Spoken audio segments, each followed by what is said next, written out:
the drum possessing Tsukumogami and the percussion that keeps Kenzokyo's rhythm going. Greetings, and please join me today as we go through everything you need to know about the free-spirited Raiko Horikawa. But before we begin, I would really appreciate it if you left a like and subscribe to the channel. Thanks a ton! Raiko first appeared as the extra stage boss fight for the 14th installment of the series, Double Dealing Character. She later returned to the spin-off game Impossible Spellcard and the literature work Alternative Facts in Eastern Utopia. Much like all Tsukumogamis, she was once nothing more than an ordinary object, and more specifically a taiko drum. However, as the years passed, more and more magical energy would accumulate inside of that instrument, leading it to turn into the yokai we know of today.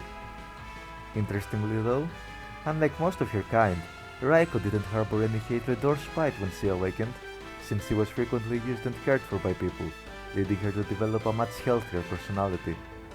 As such, during the events of Double Dealing Character, when the Miracle Mallet's influence increased her magical power and tried to make her go berserk like the other tools, she was able to retain her self-control, seeing the situation for what it really was. So, realizing the transience of her newfound strength, she decided to use her abilities to circumvent that by taking the biggest risk a Tsukumogami could ever take. She abandoned her old physical form and drummer and managed to possess a brand new drum kit from the outside world, thus changing her source of life energy to a drummer outside of the Hakurei barrier, making her completely independent.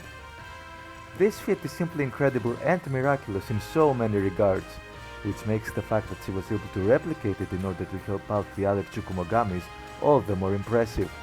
Personality-wise, Raiko is a very kind and friendly individual, especially for Touhou standards.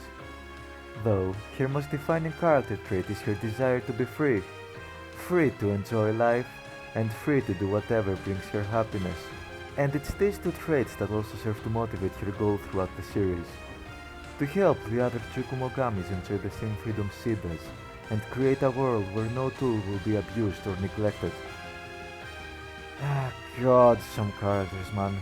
I mean, just reading this alone warms my heart. When it comes to powers, she has the ability to make anything follow a rhythm. Now, despite how underutilized her ability is in canon, theoretically speaking, there could be a lot of practical applications for her power, like making the opponent's movements and attacks really slow and predictable or something. Oh, and other than that, she also has the usual abilities of all Touhou characters, you know. But notably, she has a very thunder and lightning focused aesthetic, which is incredibly cool for starters, and also a reference to her namesake, a taiko drum carried by the Japanese god of thunder, Raijin. In terms of relationships, we ought to mention the Tsukumo sisters, who she helped free from the Miracle Mallet's influence by the aforementioned method, thus allowing them to still, you know, exist. They were a direct result of its ability and activation after all. Now, speaking of sisters, let's not forget the Prism Rivers. As mentioned in my video on them, selfless plug, Raiko aided them in solving their creative differences and also joined their band, giving them the drums they so desperately needed to improve their performances.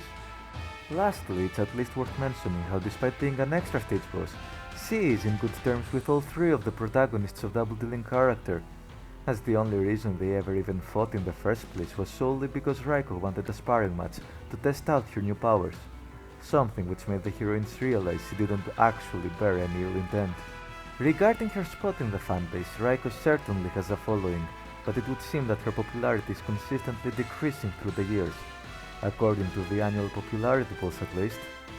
To go into more detail, at the 10th popularity poll where she debuted, she landed a solid 58th place, yet she seems to fall down the rankings every year, to the point where in the last popularity poll, she ended up in 88th place, 30 rankings down.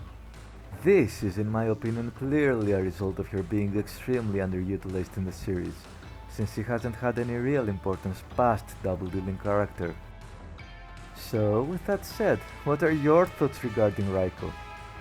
Well, if there's a character that you want me to cover on this channel, then don't be afraid to say so in the comments below. Also, feel free to check out the video currently on your screen for more Touhou content. Hope you enjoyed, and have a good one!